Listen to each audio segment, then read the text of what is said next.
Невероятная, ажурная, парящая над водой, выбивающаяся из рамок обычной архитектуры Абхазии. Железнодорожная станция Псырцха является одной из достопримечательностей нового Афона. Архитектура павильона гармонично вписывается в живописность окружающей среды. И главная задача при реставрации – не растерять приобретенный годами шарм.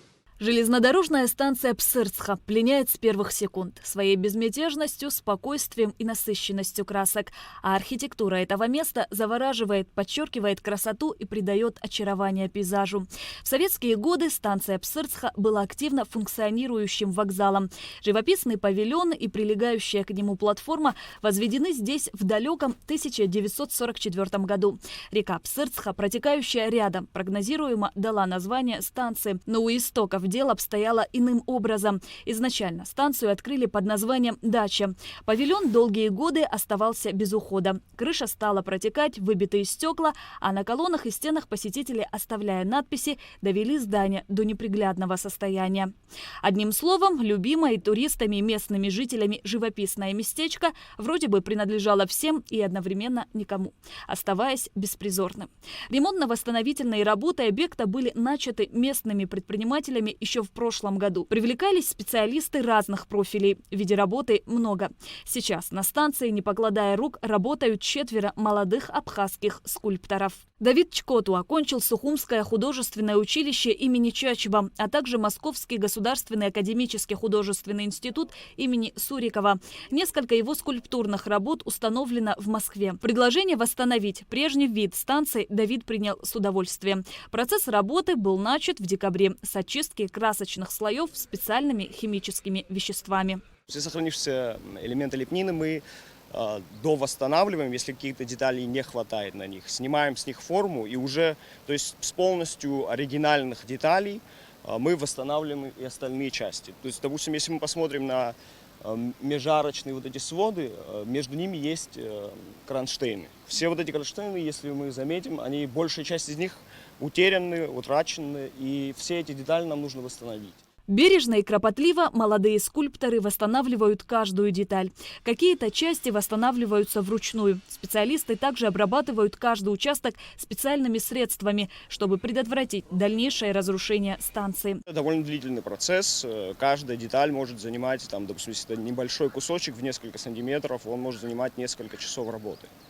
А так как команда небольшая, то есть трудоемкий процесс, вообще в целом реставрация это довольно-таки трудоемкий процесс, и все проходит довольно медленно, но при этом мы следуем всем технологиям, всем требованиям, и вроде все, как мы это видим, и в принципе и заказчики довольны, все проходит довольно-таки успешно. Мы ведем консультации с департаментом культуры, архитектурного наследия, данный объект внесен в список, в реестр объектов важных архитектурного наследия нашей республики. Станцию Псырцха называют одной из самых красивых из построенных на юге Советского Союза. Действительно, если не брать в расчет масштабные величественные вокзалы, сложно найти более аутентичный, красивый остановочный пункт советского периода.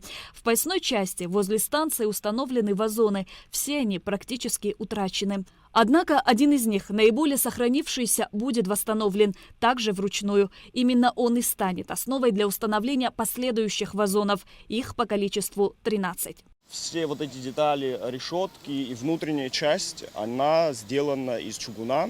Каждая из этих деталей тоже будет восстановлена. Там есть утраты, и те утраты, которых не хватает, с них нужно снять форму. Заказчики хотят, чтобы детали были отправлены в Москву, как того требуется, в том же материале, в котором они были исполнены в советское время. Они будут снова отлиты, привезены и вмонтированы на свои места. Станция отличается необычной архитектурой. Павильон-беседка имеет форму восьмиугольника. Необычно оформлена и платформа. Фонари станции похожи на каменные деревья, а изящная ограда образует одно целое со скамейками. Сама платформа не очень длинная и с обеих сторон ограничена туннелями. Основная цель проводимых работ – сохранение первозданного вида. Это боковые детали кронштейна, это верхние части лепнины, которые будут установлены на крыше. Таким образом, мы восстанавливаем, снимаем максимально сохранившуюся деталь, переводим ее в современные материалы. Мы используем на сегодняшний день по технологии современные материалы. Далее каждая из этих деталей будет зачищена, подготовлена к монтажу и уже в абсолютно готовом состоянии будет установлена на место. Потолок станции полностью облеплен лепнинами. Чтобы приступить к их реставрации, сначала заменили крышу, которая протекала. Была приглашена специалист из Санкт-Петербурга Александра Цыпкова. Все, что вы видите, потолочная часть была восстановлена ею. Небольшая часть, которую осталось восстановить, и все еще есть. Эти работы тоже будут проводиться в скорейшее время, и потолок будет завершен. И, конечно же, хотелось отметить то, как трепетно и серьезно относится к вопросу восстановления сторона заказчика, потому что своевременное техническое обслуживание, все вопросы материалов, все очень своевременно подвозится, с нами консультируется постоянно, и это, несомненно, влияет очень хорошо на процесс, на скорость работы. Псырцха – излюбленное место среди туристов. Сюда водят экскурсии. Это популярное место для фотосессий, в том числе свадебных. Местные предприниматели окутали это место своей любовью и заботой. Привели в порядок и территорию нижней зоны. Очистили от зарослей и снесли незаконную пристройку. Изначально мы приглашали сюда иностранных специалистов, на которых очень понадеялись. Они все были дипломированы, все сертифицированы как реставраторы.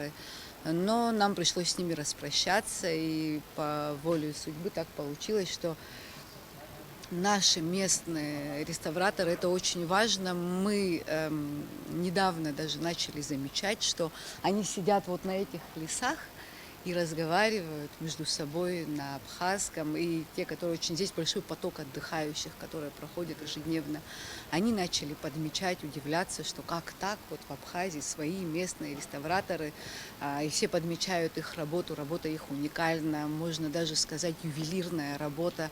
Здесь в советское время сказать, что тогда тоже была идеальная работа, нет, тогда не было таких материалов. Мы сняли 6 слоев красок, слой за слоем мы дошли до первичного. И здесь было 6 слоев, здесь даже была серебрянка. Вот. И ребята скальпелем снимали все вот эти вот слои. Железнодорожная станция не остается без посетителей и сегодня, хотя поезда здесь бывают редко. По словам Иланы Джопу, ремонтно-восстановительные работы планируют завершить в середине лета. Изначально предприниматели справлялись своими силами, однако из-за дорогостоящих работ и материалов обойтись без помощи руководства страны не удалось. Мы окружены водой. С этой стороны получается водопад, а с этой стороны река. И через реку перекинут маленький узкий мостик. И мы все строительные материалы, начиная от песка, щебня, земли плодородной, которую мы привозим, засыпаем, чтобы в дальнейшем здесь разбить красивый сад, мы это все привозим вручную. И потому работа мастеров здесь удваивается. И оплата, то есть, соответственно, тоже удваивается. Если это где-то в городе стоит 100 рублей, мы платим 200 рублей. Постоянно работают в день от 10 до 20 человек.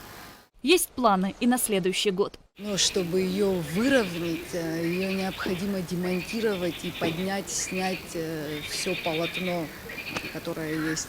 А чтобы снять это полотно, исследовать, провести геодезию, нужны специалисты. Мы это сделаем и планируем сделать на следующий год.